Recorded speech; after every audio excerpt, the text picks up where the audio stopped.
The second time. This Oh, time we are in. and this time we're live. This time we're live properly.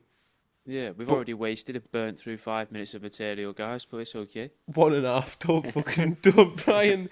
Don't even try and pretend there's effort been put into this. Did you fucking see the name of the chapters for the last episode on Spotify? Horrendous. Oh, that's it. We should go through them. We should pick a favourite. What a great way to start a show is Talk both scrolling about through, our other show. which Well, they it's fine. most likely already listened to.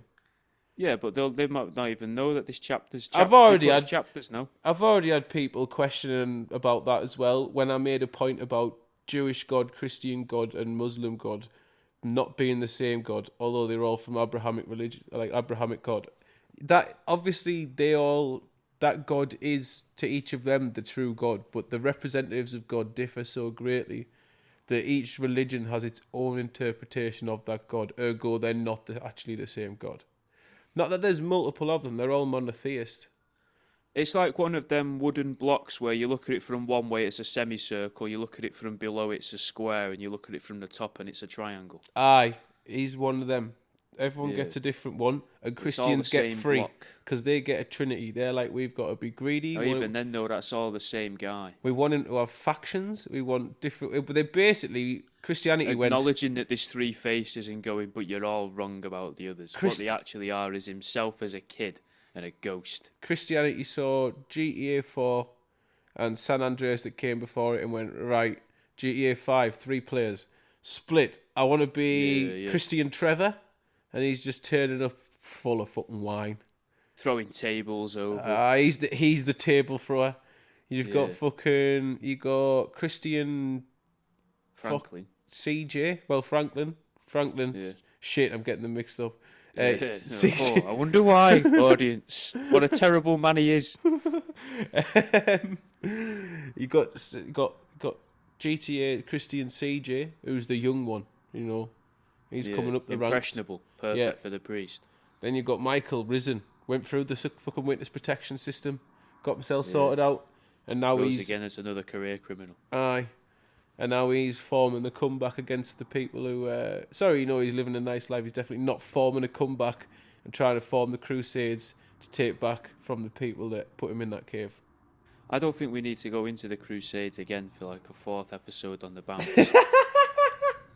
We're getting a bit Crusade heavy, in my own opinion, you know. Slightly. I've not heard anything from the fans, but... The good thing is, Crusade heavy. I've managed to mention it so many times by now, and I've not actually been specific or referenced anything specific about them at any time, any point. It doesn't go much further than that. No. You bring it up like you're starting to become obsessed with it. Like it's just starting to build in your brain that everything's linking to it. So it's maybe just in a month and a half's time, the Christmas special will just be Crusades. Wait, that would make sense. It's Christmas. They were red and white, Christ, like it's fucking makes sense. But it's mainly Kingdom of Heaven Director's Cut is a really good film, and On the Cusp of Religious War. You know, it'd be good if you'd just been rewatching the same PSP episode of South Park. You're just watching that all the time. Everything's about the Crusades and the Holy War. Yeah. And it's just like lying in bed, but you're watching it every day, thinking, "Oh, why is everything about this? Why is everything about digital ID, mate?" That's the question. Well, it is at the moment. Again, Tony Blair's fucking son and his plans to provide digital ID for everyone. If we don't have it by 2028, apparently things are going to be really hard for us. You know how things are going easy. Are going to come and harvest us based on a catalogue they've been developing from the digital ID information, I think. Thank fuck, I'm so glad you've got a really insightful point to make here. So let's tell us the aliens have got. So we're basically giving all about. Wait there, let's relate. I've been playing No Man's Sky. Okay. And you go out to your different planets in No Man's Sky, which I've had a great time doing. There's some great planets in No Man's Sky. There's worlds made of TV screens. There's mad shit where everything's an obelisk, and even the animals are obelisks, which is jets coming out their asses. But basically, you got to scan the animals, and you make like a catalogue. It's a catalogue of the fauna and the flora of planets That's as part of the what was game. good Yeah, about Starfield. Starfield ripped off No Man's Sky trying to Mm. do that, but didn't do it anywhere near as well. After playing No Man's Sky now for like probably 40 hours, I've been using it as me escapism time after fucking work. A fucking brilliant game, but that's not the point. The point is they're making a catalogue.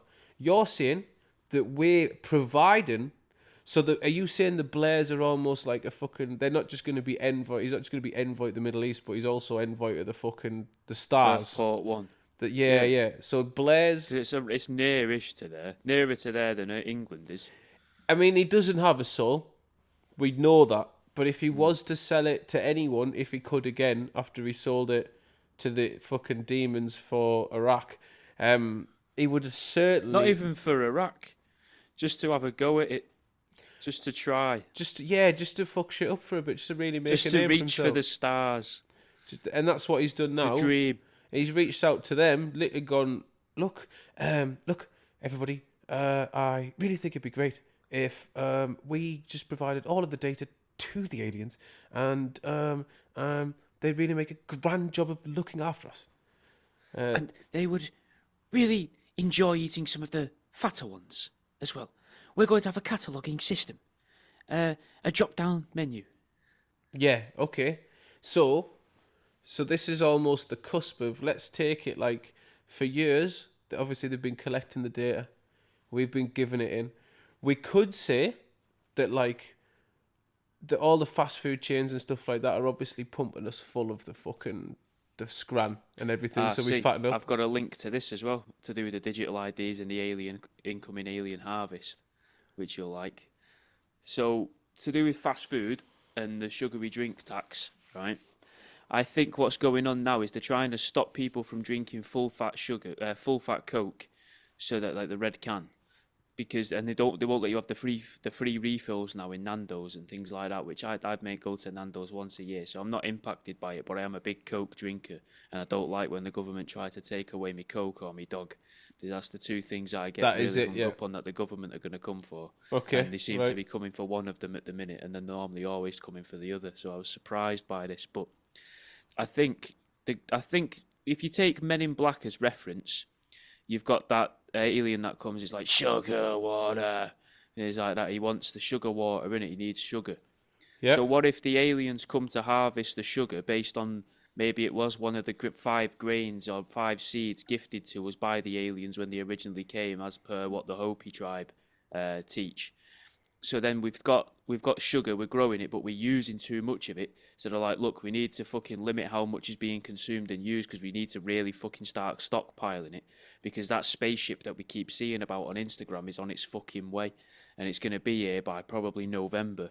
So we really need to get as much of it as we can refined so they can harvest it, because we know the deal we made. If we don't have equivalent of whatever the equivalent of 3 metric tons of child porn is in refined sugar, whatever the equivalent of that is. If they don't have that like ready, many factories. I reckon if the conversion rate for child porn to sugar is refined sugar, like astronomically high. Yeah. Like a lot of sugar. One child porn, I reckon, is like, it could make a lot of cakes. A whale's full of sugar. At least 3 bakeries of cakes. Oh, okay. I'm on about one child porn. Yeah. Because you think it's got to be a big mix, a big swap though. If they're like, look, if you've not got enough sugar for us, we are going to take your people and eat them, or maybe we're going to genetically modify them and put them back down there, and you will turn you back into fucking slaves. That's fair. Which is another thing the digital ID is supposed to stop, is slavery. Which doesn't make sense to me either. Doesn't really, is it? It makes slavery sort of easier, because if you make sure they can't get digital ID, then they're fucked regardless. Or even if they get their digital ID, you can use it. No, that's not true. Do you not think? No, because if you've got your Vietnamese lad locked up in a 2 up 2 down, growing your weed for you, and cropping it and that, and you go in there and you're like, well, I need you to order these things here, so I'm going to scan your face with this phone I've got you, which you can only have when I'm in the room. Scan your digital ID or however it is it's going to work. and you've got that. But it's not going to put you off though. It's not going to put you off that you're not going to be like, oh bloody hell, he's got no digital ID. I'm not going to lock him in here. I don't see how it stops slavery at all. No. It just makes it harder for people that don't have access to all that. Because it's not going to stop a tarmacker from kidnapping a crackhead and locking him in a caravan. What Do you know would? what I mean? What would? That's the thing. They're so I know, determined. but digital ID isn't the place to start, is it? I don't know if everyone has ever looked Shittier up. caravan locks. I don't know that's if where you everyone's start. ever looked up the statistics, but it is well known that the highest rate, the job with the highest rate of kidnappers is the tarmackers. Tarmackers love a kidnapping. It's their favourite crime. It's because they're so strong as well, and they always work at night. Yeah. They're the perfect build for it. If you were gonna make a build in fucking construction in a construction game, say you can make a GTA. I would or imagine, a big, Jack, that your building would be a Bully. massive Imagine part. Bully, right? Imagine the game Bully, but it's sat on a construction site, and you're the new apprentice on there.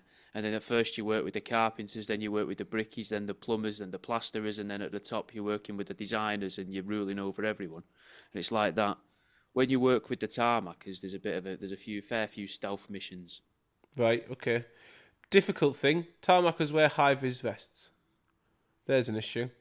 Yeah, but it is night time, so they need to know where each other are. Yeah. You're asleep. Whether you're awake or asleep, you're not seeing a high-vis jacket in the room. They're really delicately footed, those tarmackers. They have to be, otherwise they get imprints in the tarmac. Lad, they wear steel-toe boots. You ever Yeah, met but they a put them tarmacker? down delicately. I have a feeling you've been meeting some charlatan tarmackers. I don't think No. I think they've been telling Delicate you that. lads. No, These tarmackers. you've been talking to fucking, I don't know, maybe Sparkies, maybe someone who comes in right at the end. Maybe you've been talking to people who fit like curtain Painters. rails. Yeah. Yeah. Interior designers. Yeah, you've been the kitchen workers, kitchen top No, workers. That's what you've been doing. Them five lads did not have the build of a interior designer. Not even between them. Telling you now. I bet they came in there. I bet they took their shoes off at the door. Tarmacker would never do that. They don't need to. They don't need to because they walk so delicately. They don't leave a footprint. Their boots would be full of tarmac, like your story's full of holes. No, they're good at it. I They don't believe leave you. it on the ground. I That's think what you've a been tarmac had. is known for. I think you've been caught out by some. Kidnapping crackheads and leaving no footprints. What do you know about your knowledge of tarmackers is so skew with?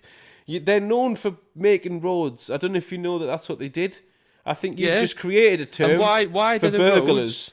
Why do the roads never have footprints in them? Because All these roads they're making, they are the part where let's pour some liquid molten rock on the ground and we'll walk all over it while we scree it. Not a footprint. Potholes, but not a footprint. You ever seen a fucking roller before? Yeah. Yeah. You know, like they'll go over the tarmac afterwards. Yeah. It's not. But they got to get off that roller, It's aren't not they? a steamroller, is it? Yeah, but they get off. What would you they call get it now? off Because it's not a steamroller. They're Probably not a road steam roller. powered. No. And Diesel roller. A diesel roller. He's a diesel roller. You know, you remember. He goes a chug chug when you start him. Right, all right. You've turned your mic up and moved your head closer. Move your head further away now. Don't spit into the mic. Diesel Roller sounds like he was like a journeyman on the London heavyweight boxing scene in the 80s and he took a few dives in his time. His name's fucking Diesel Roller. You know, he once had GB trials, but they wouldn't let him in because of his lazy eye. So he can put him away if you want, but, for an extra 20, he's more than happy to go down in the third. Honestly, Kev, you watch him. He does it with class and with style. He'll piece him up in 1 and 2, and then third, he'll be like a fucking sack of taters, mate. He's on the deck. There's fucking cash everywhere. Everyone's pissed, and you're walking home with all the money. Guy Ritchie's Diesel Roller. And then just after that bit, as it says the date, and you just see him grab and punch his wife. Yeah. He's Diesel. He's got problems. He locks a caravan. No, he locks a caravan door. She just appears at the window of it, like banging on it, with a black screaming. Sharon, I'm fucking doing it for you, Sharon. This money so we can get a better fucking caravan. Hang on, isn't this like the film Snap? No, Karen, it's not. Because it was Brad Pitt in that one playing an Irish pikey, and I'm playing a Cockney. Watch The Rock as Diesel Diesel Roller. I'm playing a fucking Cockney. And then he does the eyebrow thing, then turns around and walks off. And Vinnie Jones in the background going, yeah, they had to fucking book me for this one, didn't they? That's all he says. Yeah, that's it, all film. He says that line 3 times in the film. His part is basically Michael Hasselhoff, David Hasselhoff's part in Sharknado 3D, Piranha 3D. I don't know if you've seen it. Quality piece of cinema. But this is one of the things it should be highly regarded for, is the Hoff's in it as a lifeguard. Yeah, but it's marvellous. This is what you would call, like, realising the part you play in the world. He is self-aware and just is telling people, I'm not a lifeguard. I'm not a lifeguard.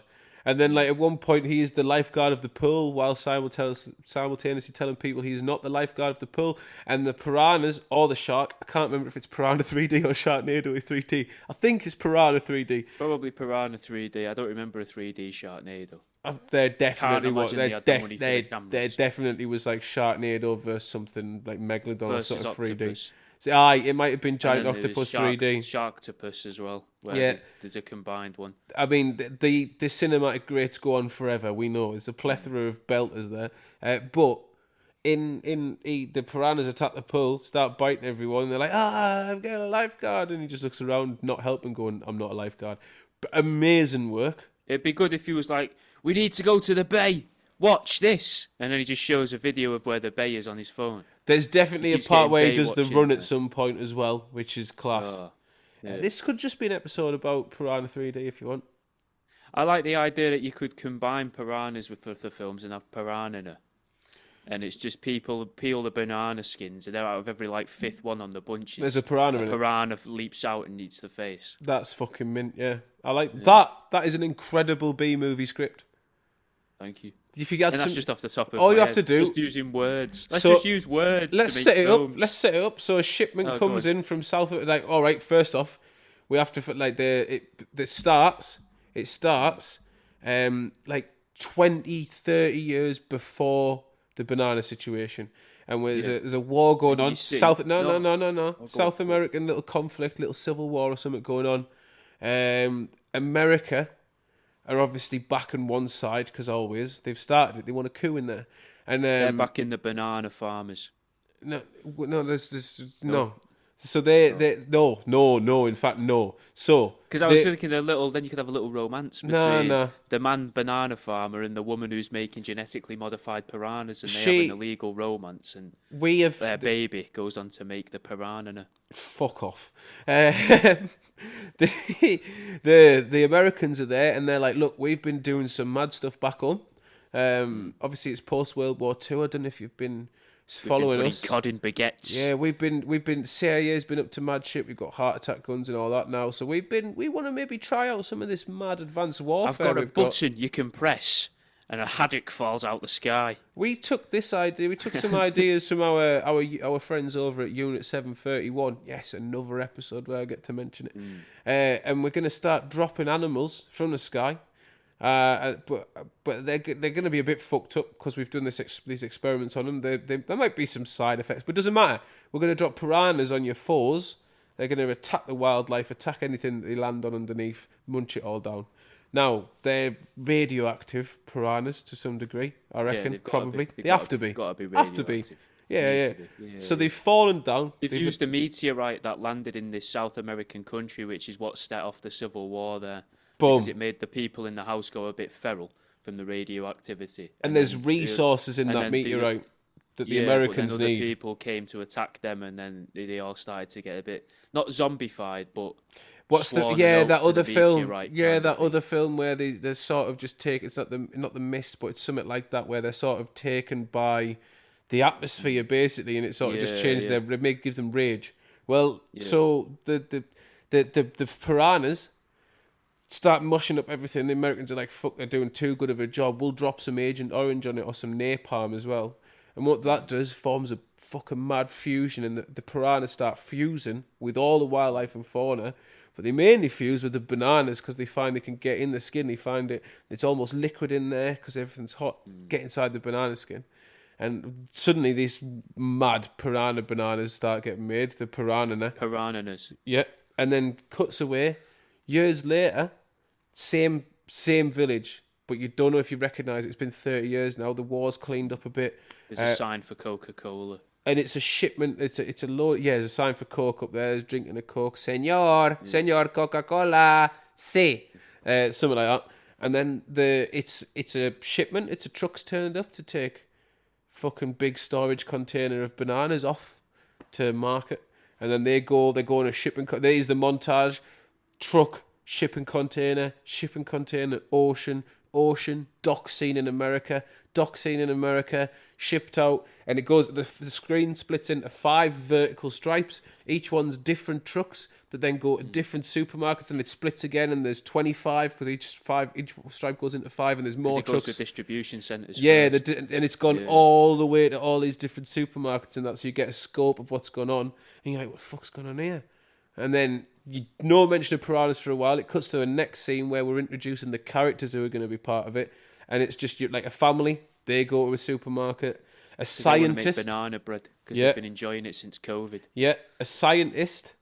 He's a scientist who wasn't part of the government, but he's doing an experiment. He's doing an experiment. He's looking through the list and his shopping list, and he's looking online on the website that he needs ingredients for his experiment from.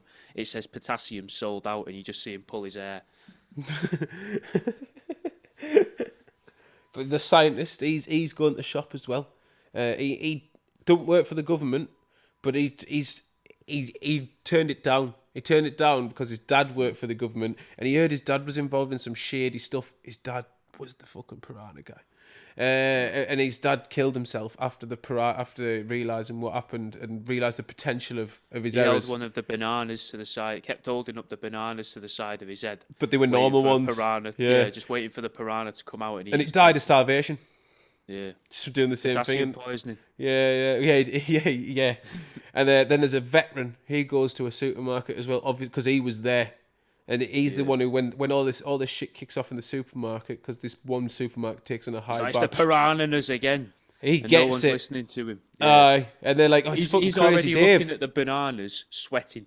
Yeah, having flashbacks of piranhas. No, he doesn't go near him. He doesn't go near him. He doesn't go near them. He won't go near the piranhas. Like when he hears the chaos kicking off, he's at the frozen end.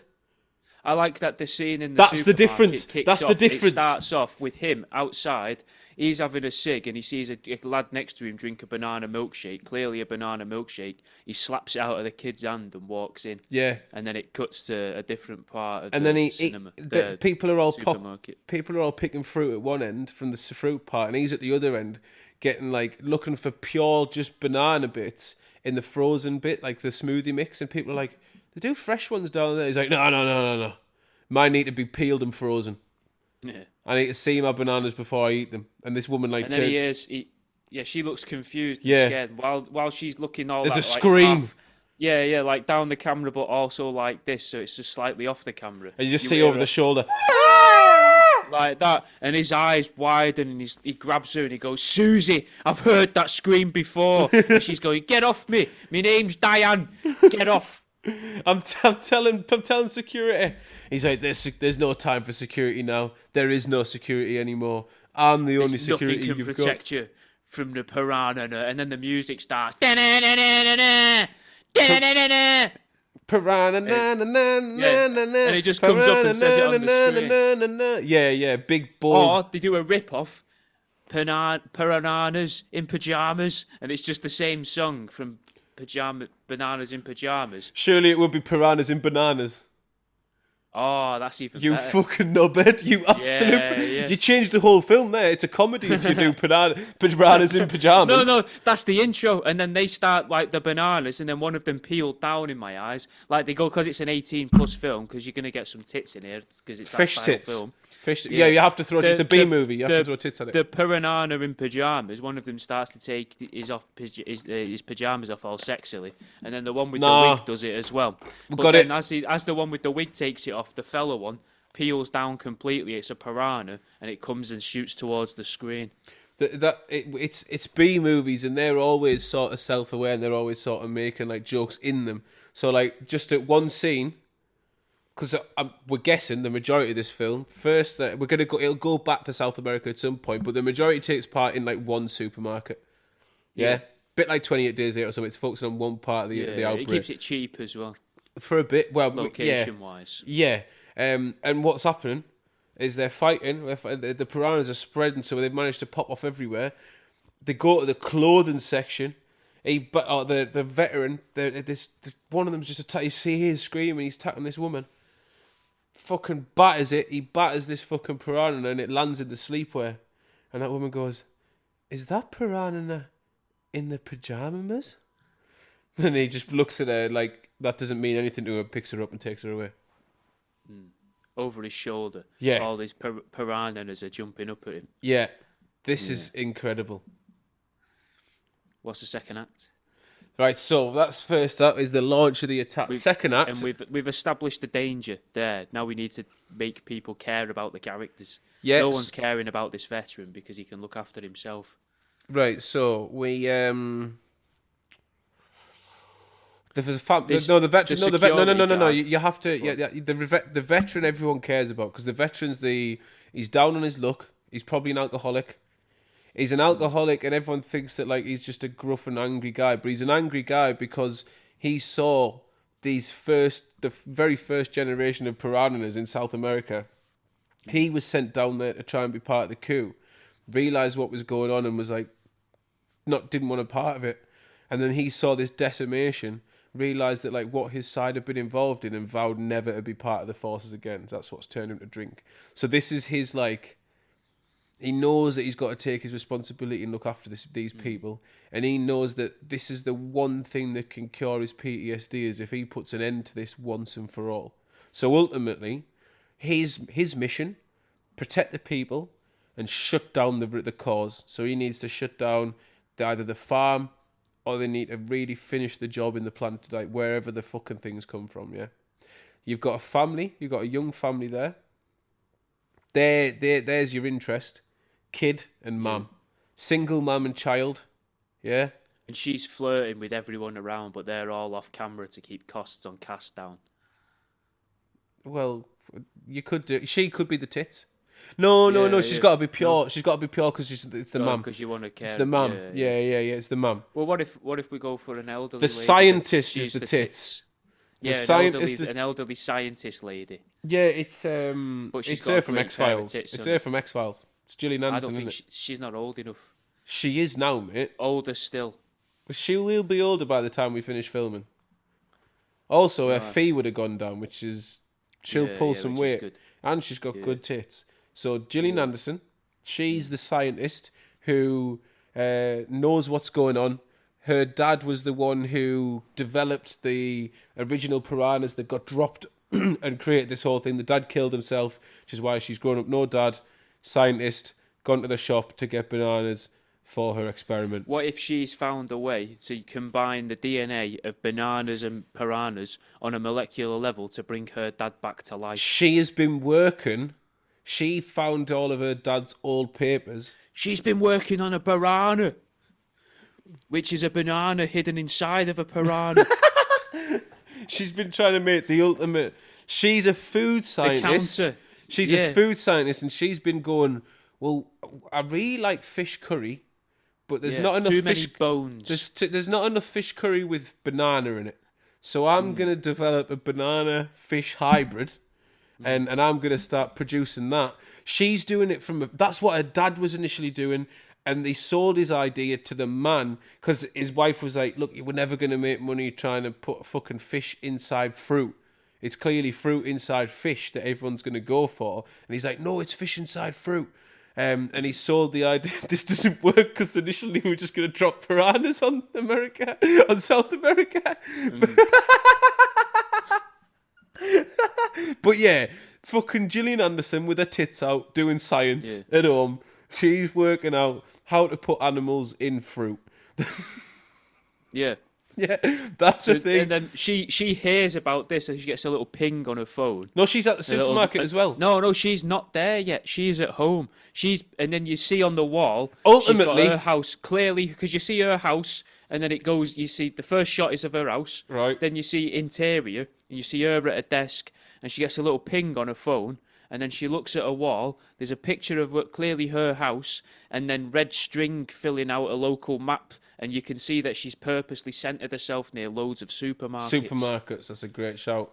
And then she goes straight there. She drives straight there. She's and also through the crowds, saves a child. So you're like, she's a good guy. Also, if you look at it close enough, that she's got a snippet. She's got a snippet of an old news article with a little picture of a soldier. And she's been trying to work out, and it's the veteran, but she's never put two and two together and realised it's the veteran. Do you know what you've just done there to the film? By adding in little Easter eggs like that, you've just added replayability to the film. Yeah. We're getting 2 streams per person here. This is unbelievable. So that ultimately, Gillian Anderson, we care for the kid and the mum. The mum's just trying to get the kid to eat some fruit. Yeah, because she's fucking single parent. They haven't got. She's just finished her first day working at the hairdressers, and she's finally got a wage. She got a wage cash in hand, and she's gone, we're gonna have a fruit salad for tea. I know you love a fruit salad, Cindy. I know you love a fruit salad. I'm gonna get you a banana. I'm gonna get you a banana for the fruit salad. I know you love a fruit salad. So, but the main 2 characters, really, the saviours, are Gillian Anderson and the veteran. Who's playing the veteran? I feel like this is an important. It needs to be someone who would look like a good alcoholic. John Berthnell. Who the fuck's John Berthnell? Played the Punisher in the new ones, and he was in The Walking Dead. No. I don't know what else he was in. No. That's too. No? That's too. No, he's got to be someone who could possibly be sort of dislike. Yeah, he's not a buff guy. Oh, this. Remember, he was at the war in South America like 20, 30 years ago. These bananas have had to develop. Okay. So he's got to be 50s or 60s. Could be Joe Pesci. Didn't Pesci die? Is he dead? It's a good name for it though, because you got Pesci. It sounds like it's fish. It needs to be what I would have said if he weren't dead was James Gandolfini. That's a great. That's that is Tony Soprano. Oh, okay. Yeah, so that's the sort of size. What about him who played the cleaner in Scrubs and also the dad of fucking the janitor in that? Yeah, what's he called? What's the janitor from Scrubs called? The janitor, he's just called janitor. Aye, but he's in other shit. I'm on about the actor's name, you bellend. Oh, I don't have a clue. We've been through this loads of times. I have no idea who actors are. I can point at the face and go, I know that guy. Fantastic. That's about it. Well, the janitor from Scrubs, he's the veteran. Aye. Okay. That's who I'm casting there. We don't care about the mum and kids. The public's there to care about them. We don't matter about those. It's Gillian Anderson and the janitor from Scrubs are the first characters.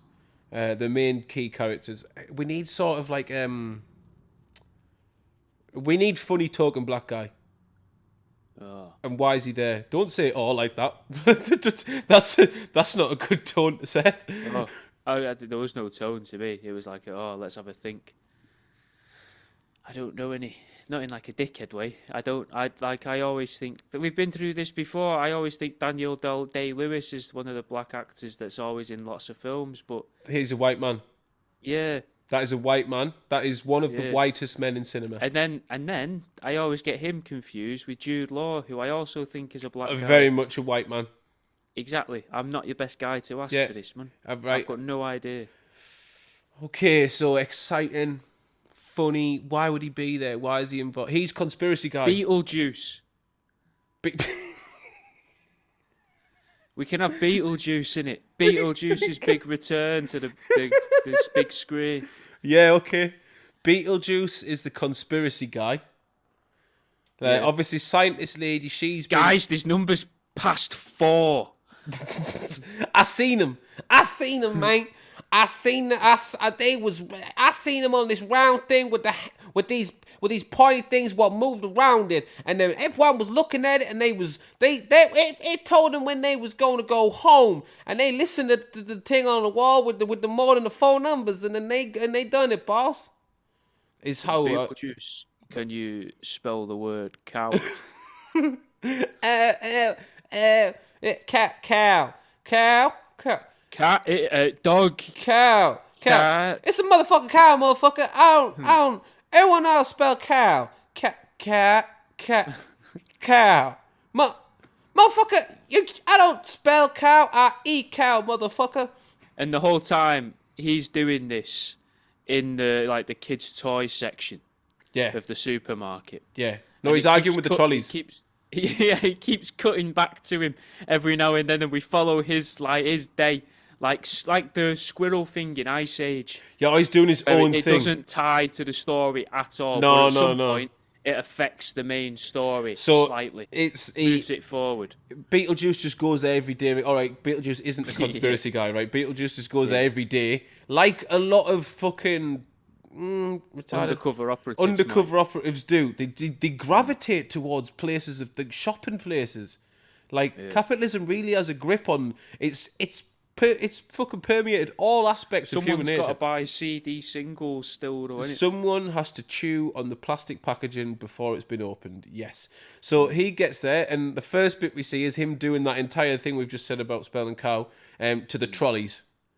And then he goes and he asks for one of all of the scratch cards. But he doesn't know numbers, obviously, past 4, like we've said. So all the numbers he doesn't get. So he's like... No, he's got no coin. He's got no coin to rub them off. He just uses his thumb. And then he gets frustrated and then just stuffs them in his pocket. And you can see his pocket's full of scratch cards. There's never been... They're all winners. Yeah. All, like the thing at the end. All right, we'll come to that bit. Hang on. Is obviously the money's used. The introduction. The introduction is where he actually becomes part. That supermarket's struggling. It's struggling to make ends meet as a supermarket. It's the community hub. No, he doesn't save them. It's a supermarket. He saves the single mum. What, with the scratch cards? Yeah. So at the end. Let's fucking cut to that bit, at least for him. She sees him. He gets another one because he saves one of the members of staff there from behind the ciggy counter, and she hands him a scratch card and rubs his face as she dies, getting eaten by piranhas. And then the mum sees him rub it with his thumb, and then she shakes her head, pats his head, and gives him a coin and shows him, and his eyes light up, and then he gives them all to her, and he keeps that one. That's not and what all I've of got. The ones that she gets lose. And his has the $1 million on. In mine, there's been some sort of there's been an explosion. It's a fucking disaster film. Yeah. So at some point at the end, there's an explosion. The piranhas have chewed through the gas line. He's got, but the thing is, there's water in there. No, that's how they're gonna. So here we go. He's introduced because he blocks the toilet. Right? He goes. So we've seen him argue with the trolleys, he disappears. We've seen him go and get all the scratch cards, he disappears. It's just full of Mars bars still in the wrappers. Well, he's not even shat in there. He's just filled. And then the camera zooms out of that and pans over the next one, and you get this little Easter egg or little foreshadowing. And you see what looks like a fish swim down away into the U-bend. To the next one. Or he's put a fish in that one, and then it goes to the next one, and it's full of cuddly toys. No, he's filled. Look, he's quite rightly. He's done what you said. He's filled. Or just a fat guy looking up. He sees it, gets annoyed, and he tries to bat away the drone above the toilet stall. He's taking all the muffins that you first go in the supermarket, and they sell their fresh baked stuff at the very, very front before you even go through the barrier. Wedged them into the U-bend. He's taken them all to the toilet. He's wedged them in the U-bend and he's flushed it, and that's caused it to stick. That's caused which, as we know, a piranha loves water.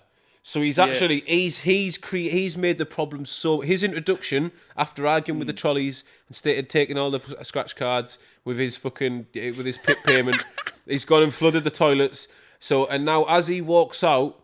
he walks out to all the madness because he's been oblivious to it now. But he walks out, he takes his headphones off. Human League's playing. Human League. Don't you want me, baby? Human League did that, didn't they? That's what he's listening to on his headphones. Don't you want me, baby? Yeah, because people will like that as well. It's got that nostalgia element to it. Working as a waitress. And every now and cocktail. then he takes his headphones because he's got to go and do a mission, and he puts it back on, and you just hear that song from a different point of the song. And he just listens to it all day on repeat. And then the credits, you purposely make the credits 15 minutes longer. It's just that song on repeat over and over. But it is the version that's just working as a waitress, that it's that lyric all the way through. I don't know if you've heard that. I'll send you after this. No, you bring that up so often, and you never send it me. I'll do it after this, I swear now. Right, so he comes out trying to be like ashamed that he's blocked the toilet, and really he's caused a massive issue. No shame. No, he pretends. He comes out well happy. He's stacked all of the muffin cases nicely within themselves. He uses those to he wraps things up in them. So he keeps his money in. He wraps pound coins in muffin wrappers and puts them all in his pockets along with his scratch cards. But anyway, so he really fucking exacerbates the problem. He really multiplies the because issue. Of him. They have to every day because of him. They don't know it's because of him, but they've got to turn the water off at 11:45 every morning outside. So now. The floor's flooded, and piranhas. I love the idea. He just does it every day. Well, the issue was they couldn't move before. They were just stuck to the banana stand. When the banana stand was there, they would explode, but they land on the floor because they're fucking piranhas. They need to swim. But he's flooded the toilets. Now the entire supermarket is flooded.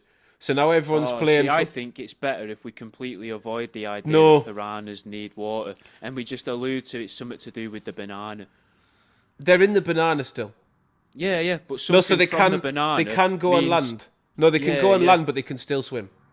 Okay. Yeah, so they're shit on land, but like so if we could get away from them on land, they just like flop and come towards us slowly. But once they're in they'd water, move like a banana would. Exactly. Yeah, slippery. Sort of roll. Slippery. Yeah. But once they're in water, a guy's got to stand on a piranha as well and slip and break his neck. Obviously, that's how the first bloke dies. The other people are getting bitten, and it's not even one of the piranhas. It's one of the fresh piranhas that fell off. You see it slide off. There's a little bit of a tussle, and off the fish counter, one of the dead piranhas falls on the floor because you love a bit of piranha from the fish counter, and then someone steps on that and falls over, and that claims the first victim. Yeah, that would be amazing. And then we got Beetlejuice joins the gang. He joins miscellaneous mother and child, Gillian Anderson with her tits out doing science, and the janitor from Scrubs. It's that Gillian Anderson's just in the white coat, and every now and then it's not buttoned, and she buttons it back up. Yeah, maybe she goes clothed. She takes them off to try a different science coat. No, to try a different science coat on in the clothing bit, because she's trying to blend in when the veteran looks at her whilst she's following him, because she thinks she's figured out it's him. And then she panics and grabs another white coat that's exactly like the white coat she's wearing, and goes into the changing rooms to get changed, puts her actual clothes on the side. Beetlejuice's arm comes out, grabs them, and then Beetlejuice would steal women's clothes, yeah. Later on in the film, you see the staff toilet. They go into the staff toilets. And you just on the see toilet. her clothes. That's where the tits are, right? The tits are at that's one of his little things he's getting up to. Them back on. That's one of the little things he's getting up to at the start in the little clips that it goes to him before he realises there's a No, he's not a peeping Tom. I'm not having. No, he's not. No, he's not. He's not. He's just stealing all the women's. No, he's just stealing all the women's clothes to stuff down toilets. Yeah. That's it. That and muffins. That's all he uses. He doesn't use anything else. There's other things in the supermarket, but he doesn't even look at their tits. Like one of them catches him, and he's like, he apologises about the clothes. He doesn't apologise about seeing her tits because he doesn't see it as that. But like that's how you get to see 3 pairs of tits at the start, and that's how we get to know that Gillian Anderson is in the lab coat with just tits because of Beetlejuice. And by the end, she adopts Beetlejuice at the end. Yeah. Yeah, her As a scientist. Her and yes, because there's nothing wrong with what we've insinuated there. Her and the janitor team up. They don't become lovers. They become really good friends, and they just like cohabit, and they adopt Beetlejuice. But there's Who's older than them both? But there's not than Gillian Anderson. No, he isn't. I think Beetlejuice is older than Gillian Anderson. No. They don't live that long. No, I think They don't live that long, man. I think Howard got him something special. No, a few times probably, but there's an explosion. They realise that's how they've got to drain all the water. If they drain all the water, Right. Beetlejuice is 57. Gillian Anderson's in her 60s, definitely. I could age those tits like a tree. Gillian Anderson is actually 57. They're both the same age. All right, They're long lost siblings. Imagine they went to the same school. And because of that's why her dad was trying to combine. No, together. they're not. We can't have siblings. We've got a family tie. He was practicing with the piranhas and the bananas. He started practicing on them to see if it's possible to combine the DNA to help them both. Because Beetlejuice has loads of fun and he's got loads of friends. The scientist is clever, but is obsessed with piranhas. Go on. We can't have a film where a scientist managed to create a genius white woman and a retarded black man. Didn't occur to me. That is not. He didn't make them. They're just his children. Yeah, no. What? And he kept one of them, did he? And he decided to keep the genius white woman, did he? And he let the retarded black man. He lost them both for war crimes. And up until that point, they were, they all got along. Nah, Beetlejuice is his own thing. We don't find out about his background. We don't find out where he came from. Gillian Anderson, just doesn't even try and consider that he might have parents at the end of the film. She just adopts him, like Madonna. Yeah, okay. Yeah? I'm with you. But there's an explosion. They're going to blow up the floor. They're going to blow a hole in the floor to get rid of all the water. Piranhas are. The piranhas are going to blow up the floor. The veteran knows their tactics. And he's like, look... You're not. I know. He keeps. He's like, no. He's like, hey. He's like, hey. No one believes him. Look, they don't I believe this. That they're tacticians. I saw this in Ecuador, right? So I remember this shit clear as day. I remember the piranhas fell, and they got in the bananas, and then we dropped the napalm, and I always thought, well, the bananas and the piranhas fused, but what happened to the napalm? And then it fucking hit me. And as he says that, the first piranha's ass, bang! Napalm blows a hole. And then they all start blowing holes. And he's like, we need to get them all together. Because if they blow up separately, then it's going to blow little holes. But he's like, if we put them all together, they'll blow a huge hole in the ground. It'll drain all the water. It'll fill the hole and we can end this. So there's an explosion. And as there's an explosion... Like, the little lassie, she doesn't know what's happening. She breaks away from Mum and goes running to what her favourite teddy bear's about to fall in the hole, right? So she runs towards it. This teddy bear's managed to last throughout the whole film. It's not been bitten. It's this key thing. A bit like, it's the bunny from Con Air, let's be honest. Teddy bear fucking... It's the MacGuffin. It's the same shit. So, like, it goes towards the hole. This piranha manages to get it in its jaws. It's getting sucked towards the hole. It's going towards the edge. She runs. Beetlejuice pushes her out of the way. Goes running towards the edge to save the bunny, the bear, gets blown back by the explosion, but he's wearing, as all undercover operatives are, like the proper thick puffer jacket. It's August. It's 30 degrees outside. People have been talking about the smelling the whole film and saying he should maybe take it off. But he's wearing a puffer jacket, and underneath that he's got a Berghaus fleece, and underneath that he's got like a fucking cardigan, and underneath that he's got 2 t-shirts, and underneath that he's got like obviously all of his scratch cards that he's been keeping. So as shit blows up, it blows the fucking coat and everything. Scratch cards go everywhere. Yeah, scratch cards. But no one's looking at them yet. So they go everywhere. They're in the sky, raining down like snow. Everyone rushes over to Beetlejuice. They think he's dead, and like they turn him over. His coat's all blown up. The fucking scratch cards are falling, and they're like, "Are you okay, Beetle? Are you okay?" And he's like, "I got the bear for you, Cindy." And he pulls the bear out from underneath his cardigan, which is underneath the Berghaus fleece, which is underneath the puffer jacket, which has all got holes in it. And then as he does that, the janitor's looking up, and like all the scratch cards are falling from the sky, and the explosions knocked all the scratchy bit off them.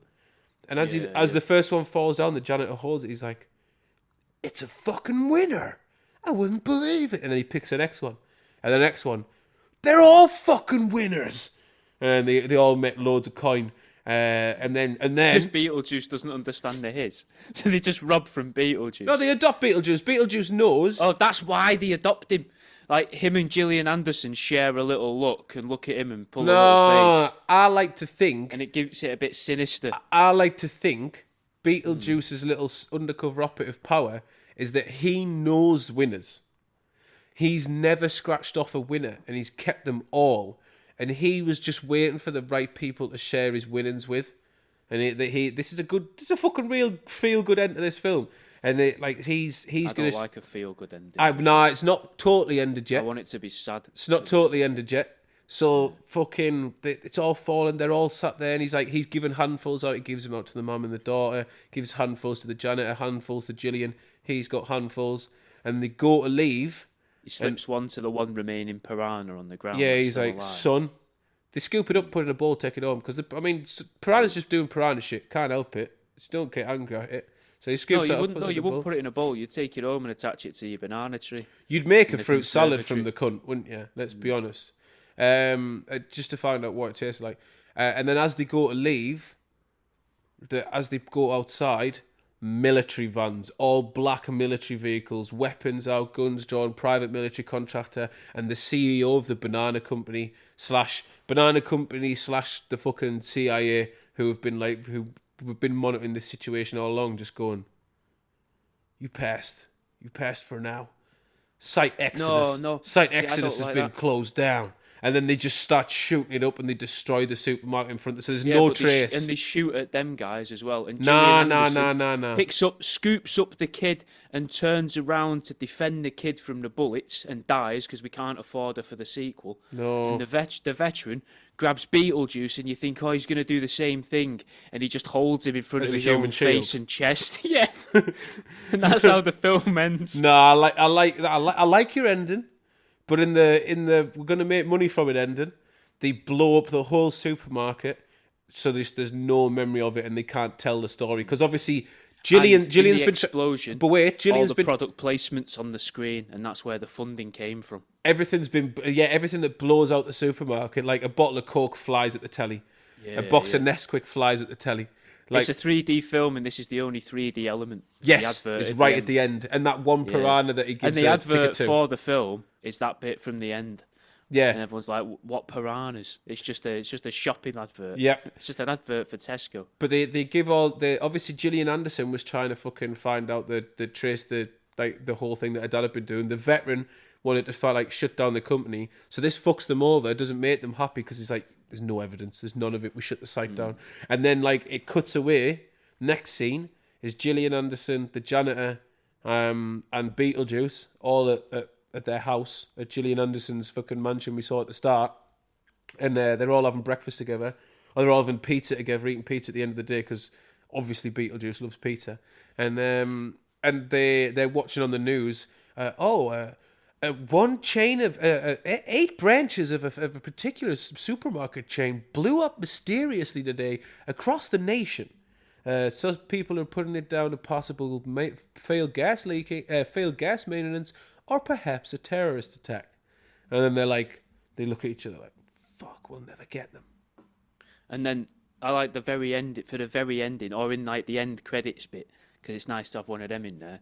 Beetlejuice snatches some of the bananas from Gillian's experiments and then goes and stuffs them down the toilet, and the camera zooms in slowly and you start to see one of the bananas crack open and it just goes to black and carries on with the Human League song. Don't you want me, baby?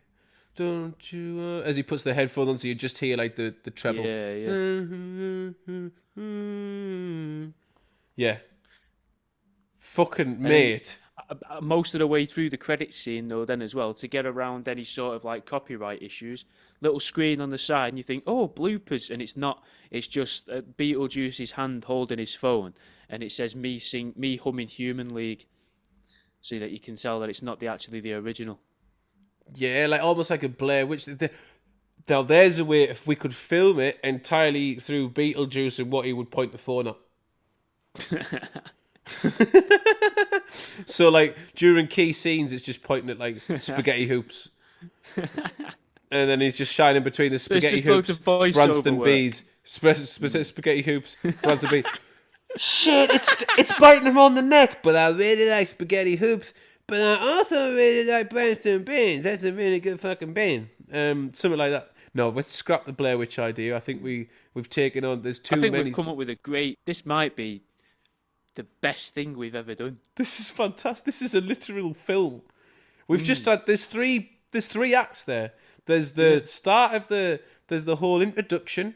There's the main part, which is the chaos that ensues in the supermarket, which we didn't go into that much, but basically the supermarket floods, so the banana piranhas can get everywhere now, thus thinning out all of the supermarket, leaving us with the main five, and then like some other people who could play like, because I was going to suggest that like Beetlejuice was the comic relief, but he's not. He actually becomes like a key focal point of the film. And although he is a joker, he's like, he will become a meaningful character. So we need like... Yeah, he's not cracking jokes or anything. No. He's very serious in everything he's doing. Yeah, which so... adds to the humour for the viewer. Who is like the bloke who's in all the Adam Sandler films? Rob Schneider. Who's the Rob Schneider? Do you know the one who just does a Raj bit at the side? Yeah. Who's that? Ooh. I don't know. We want someone that people would recognise the face, but not sure who they are. Yeah, okay. It's got to be that style thing, that sort of person. So maybe maybe it's his first film role, but it's a TV actor. Oh, the guy that played Marlon in Emmerdale. Oh, what a guy to pick. Yeah, that's a good one. That I was gonna say, although it wouldn't have. It's not, the one who does the 12, the one who does the 12 bottles of bleach, please, from Four Lions. Yeah. Yeah, I know that is a film already, but. It's a different level. He's not ready. This is the big leagues now. He's coming to Hollywood with this. Yeah, this is proper film. This. Yeah. We'd need, because we've got three women, so it's good representation. We need a South American, because we need someone who can tell us that like they heard stories there's no about South American. That's where you get the satire in, because all of these are multinational companies. So the people that are working in South America, they're all things like Geordies and that have been displaced from the UK because they've built a massive supermarket. In this world, supermarkets have started to take over towns. And No. Have been lost to supermarkets. You're not. That's not. I think you're misconstruing my point here. We need a South American. The supermarket isn't in South America. The supermarket's in America. The war was, yeah. Yeah. So we need a South American to talk about that they heard about this shit going on back in their villages when they were kids. Like my granddad used to talk about all of the this. South American actors that you know then. I mean, I'd put Joy Diaz. Is he South American? He's Cuban, which is Central America, but you could cast him as any fucking South American. Pedro Pascal, we don't want him. We don't want him. No. He's not for this. No. The bloke who plays Hector in Fast and the Furious. I thought you was going to say Hector in Breaking Bad. Probably the same Hector. Guy. Yeah. We do need a South American. The woman from Modern Family, because she could be another pair of tits. I think she's above that, me. But it's B movie, so you got to they're classy. They're classy. It's all right. I'll say it's the classiest moment of the film. They're not her tits. What do you mean? You think they're hers. You think you're seeing hers, but they're not hers.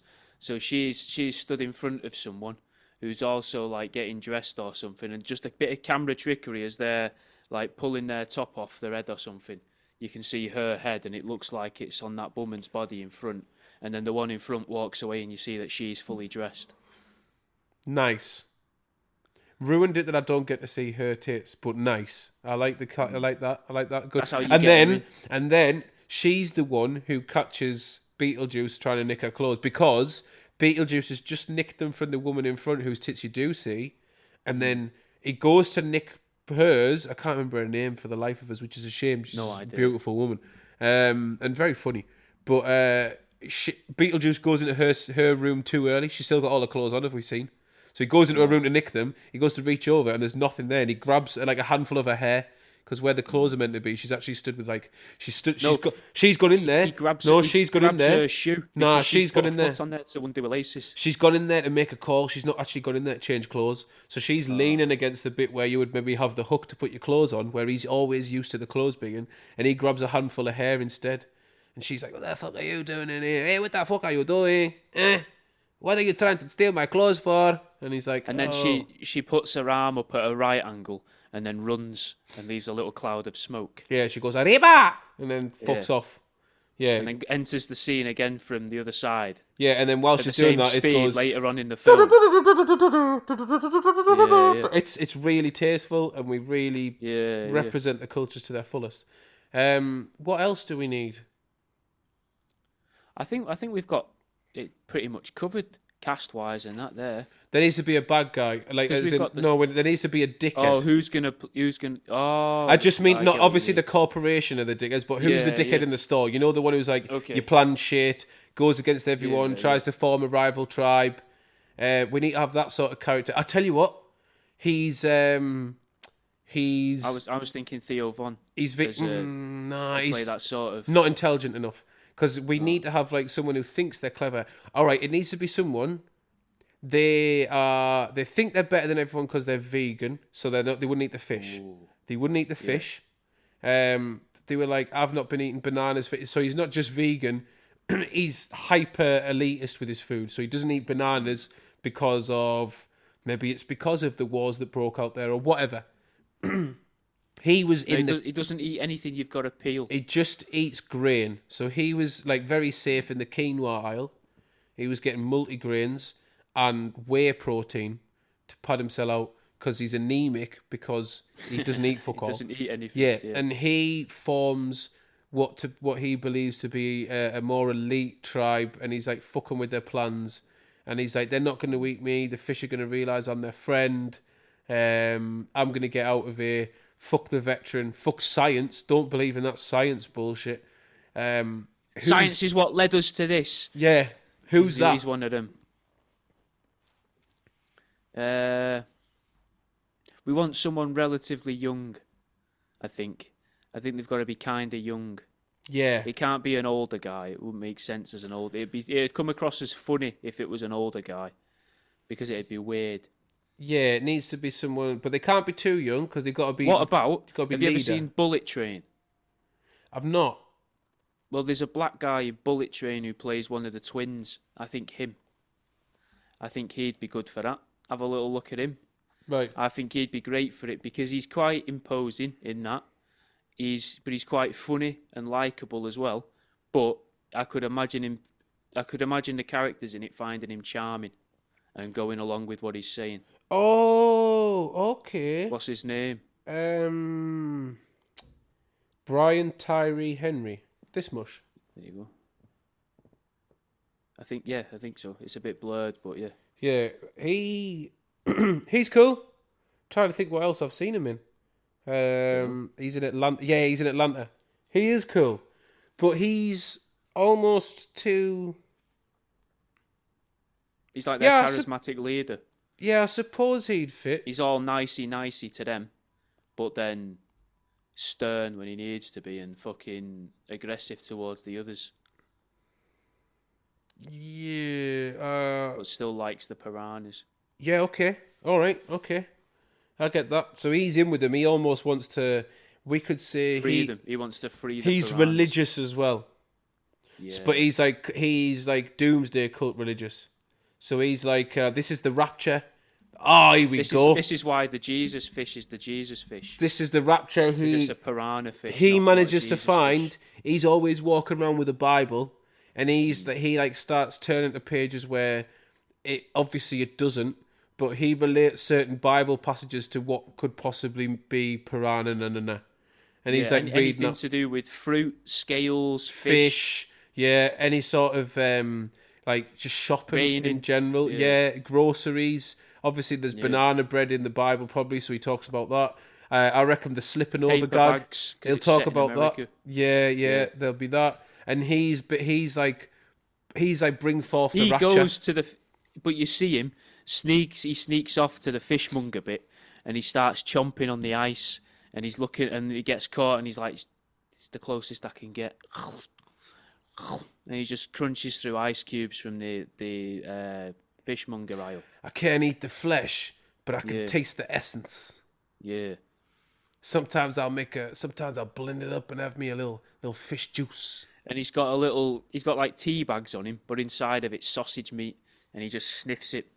And then he's got little snus bags. He's got as like well. a little vapor rub that's just like it's a pepperami. You know like the little Vicks, like the tube thing that you stick up your nostril. It's just He got rubs like it on his lips. Is it no? It's like a the chapstick. One, no, it's the one with the fucking hole in the top. You know the thing you put up your nose to breathe in. Oh yeah. But it's just got like a fucking doing pepperoni. that It's got half a whilst pepperoni he's in it. chewing on celery. Whilst reading Bible passages. That's Yeah. yes. And then he's got a sidekick who's Because he'd like be terrifying. he's got a sidekick who's like obviously intellectually inferior, but knows that this bloke's talking bullshit. But he's just I've been with him for long enough. That is Ooh, that's a hard one to cast. no. It's got to be a smallish fella, not a dwarf, but I mean a small. It could be stout, could be a little fat. Like a Joe Pesci, but not Joe Pesci. Is it Stephen Graham? No, Stephen Graham's a legend. You couldn't have him as that. If anything, Stephen Graham would be if Gillian Anderson was going to be a man. Stephen Graham would be the scientist. Yes. Yeah. Stephen Graham's actually good enough to play Beetlejuice. I suppose. And like blackface Stephen Graham, like Robert Downey Jr. He's mixed race. He was weirdly released the other day, which is a weird thing. Right. That I was reading. Okay. It doesn't make sense to me. Okay, Stephen Graham might be mixed race, but if I'm going to have him play a black man, he's not black enough for that, is he? So if say I put Stephen Graham, why would you? wait why there. would you have Stephen Graham Graham as Beetlejuice as the guy that floods toilets? But all right. You having hang on. Beetlejuice for his Hang star power. Yeah, but what if I had what sounds better on a film trailer? And Beetlejuice as the undercover operative, or and Stephen Graham as Beetlejuice as the undercover operative. That sounds way better. That's like what Stephen Graham's playing the inception of characters. He's doing the Robert Downey Jr. from Tropic Thunder. That's what he's doing. Whenever you see Beetlejuice interacting, there's always a reflection in the scene, And it's Stephen Graham. and it's Stephen Graham in the reflection. But when anyone's looking at him, it's Beetlejuice. Yes. So Beetlejuice So he sees is actually himself. Beetlejuice, but he sees himself as Stephen Graham, much taller, and that's why he's able to grab the woman's hair, because he believes he's Stephen Graham. Amazing. We've added a great layer on there. That's fucking one of the best parts of the film. So that's fucking. I love in my head right now. It's Beetlejuice is there in the two t-shirts, the V-neck, the cardigan, the Berghaus fleece, and the puffer jacket with the scarf and the beanie hat.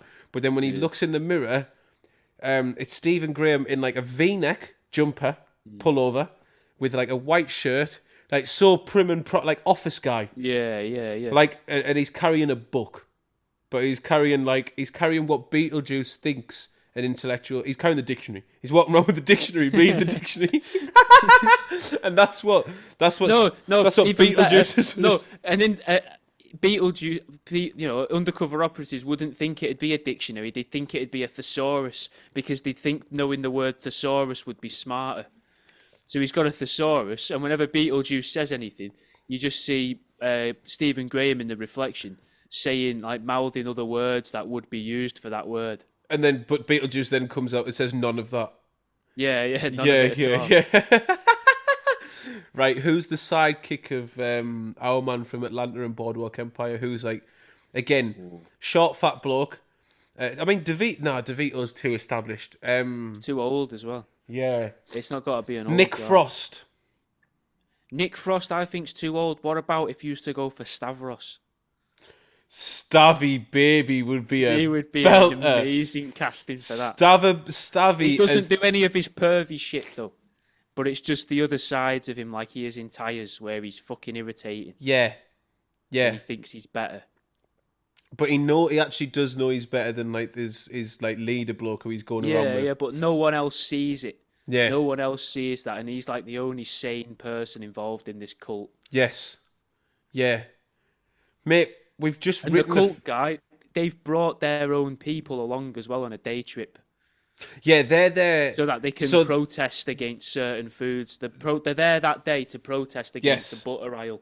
No, they weren't going to that. So they were stopping at that supermarket for. I've told you. Obviously, they're all anemic, and a lot of them have probably got IBS. So they've all stopped for a toilet break. And while they've stopped for a toilet break, which they can't do because Beetlejuice is blocked, they're all queuing down the thing. Right, while they're doing all these thin people holding the stomachs, desperate to shit, shitting themselves, and Beetlejuice is loving it. While they're doing that. The guy... No, Beetlejuice is oblivious. Yeah, remember, Beetlejuice wasn't doing it for a laugh. He's doing it because he thinks it's what you do. Yeah, he's a Puritan. He's just doing this for the love of the game. This is just what he does every day. That's his activity. Yeah. And then while he's doing that, the bloke from Boardwalk Empire is in the quinoa aisle, stocking up on grain for the rest of the journey on their way to the protest. They're protesting at Gillian Anderson's laboratoire. They're going to go to a protest there. They're going to protest. No, what if they're going to protest the conglomerate that comes at the end to blow up the supermarket? So then at the end you're like, oh, they were the good guys, but they're all dead, and you're happy that they've died. And then that's a little, not a proper twist at the end, but just it makes you think. It makes you go, whose side were we really on then? Yeah, because we wanted them dead, but we want these guys dead.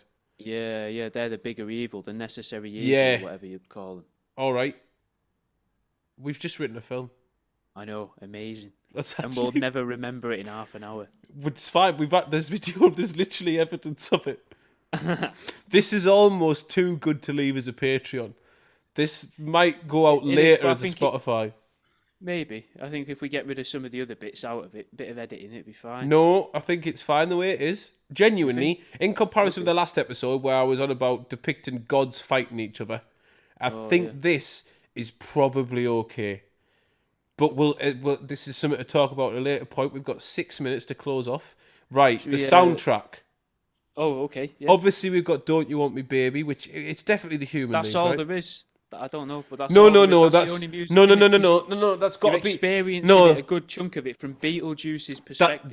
That's it. No. The whole thing of it is Beetlejuice telling the story. It isn't. The police are asking him what happened. It isn't.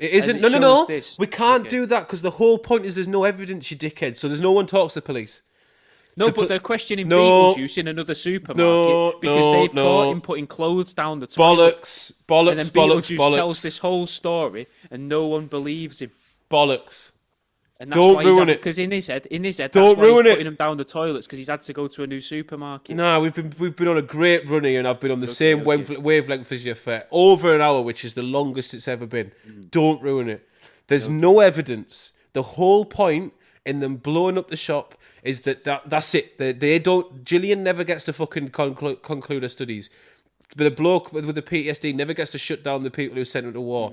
Fucking Beetlejuice has to put an end because he only blocked those toilets. He loved those toilets. Yeah, he's never gonna. No, he's never gonna. Because you got to think. He just does it wherever he goes. No, because you got to think as well. Beetlejuice slightly traumatized because the toilets he loved to block ended up making fucking piranhas swim, which was a disaster. So that all ends right. So wait, no, what about, no, shut the fuck up. Oh. Shut the fuck up. Right, there's no police. Every time we see things through Beetlejuice's eyes, then yes, that is the Human League's playing, and it's headphones, so it's muffled. So because he's got to wear his headphones all the time, so the everything's muted a little bit. The actors, you get to it's like when people have shell shock and they get shouted at during the war. You hear "Don't you want?" whilst getting shouted at, but that's not every scene because otherwise half the time we wouldn't fucking see him. Like there's loads of scenes without Beetlejuice being the main parts. There's got to be scenes where there's not. It's got to be. We've got to stick with the 80s pop themes, though. I reckon. So that's that bit. So we shoot it, which means we could have it around the 2000s. Do we have it before or after 9/11? Does that matter? I feel it matters. What about if you see the newspaper, and on the date of the newspaper, it's September 11th? That's what happens at the end. That's what happens at the end. You know, when they're on about their reporting, they're just open. There's Gillian Anderson. Yes. There's Gillian Anderson. Fucking. We need to make sure people remember this day. This just in. Yeah. A second plane has hit the tower. And they're looking at each other going, what? Gillian Anderson and Thingy are reading the newspaper. The janitor are reading the newspaper about the 5 supermarkets that blew up across America, or the 8 supermarkets that blew up. And whilst they're doing it, in the background, the radio's on.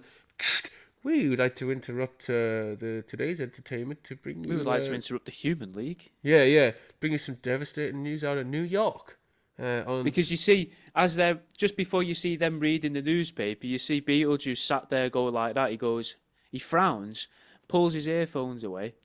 And then puts eyes them back. go back side to side and puts them back on, and then takes one ear off and takes the other ear off and takes them both off, and then rests them on the floor because it's playing out the radio. Yeah. In perfect alignment. Yeah. Whilst he's like flying a plane around in his hands, and then what he does then? No. He's flying a slice of pizza. No, he's flying a slice because they're eating pizza. No, they're eating pizza. Remember, they're all eating pizza at the end of the day after this, and he's flying the pizza around because also New York pizza. He's flying the pizza around into the box. Just hits the box. He's hitting the box, and then it comes over the radio. See, I had a different idea there. I thought he pulls out a little notebook out of his pocket because the song's lined up, and you see him put a little tick next to it, and you see another list of songs above it, and then he hears what they say. It breaks into the radio, and he frowns, and then you hear it, and then you don't see his page of his book, but then you see from an angle where you're looking at him holding the book facing himself, and then he sort of perches his lips together as if to go ooh, and then he skips a few pages and you see him do what looks like another little tick, as if he's predicting things, and he's playing one song until something happens, and he switches his thing over, and after he hears the news, presses the next button, which obviously Gillian Anderson and I have never seen, and as the credits come rolling up, it's Jump by Van Halen. Dun dun dun dun dun dun dun dun dun dun. Mate. What a film. I'd watch the fuck out of what we've just... So would I. That's an amazing thing we've done there. We've got a cast. We need a message. Tweet Gillian Anderson now. I reckon you could... If anyone could get any sort of swing in this, it's you. You've got pulling power to some degree as a micro-internet celebrity. Please use it to at least reach out to Beetlejuice, if no one else, and tell him that we've got a fucking... Tell him there's a script fucking due in not too long, because I'm going to start writing this. Maybe this is what I actually commit to. Maybe we've just decided from right now. Yeah, what if this became the special? We do this. We do this. Special. Yeah. We're not with them people, but with who? We pose this to who? A little casting. Right. If you're on the Patreon and you want to be part of a project or the Piranhana, please fucking get in touch. But also, this has to go out on the Spotify later.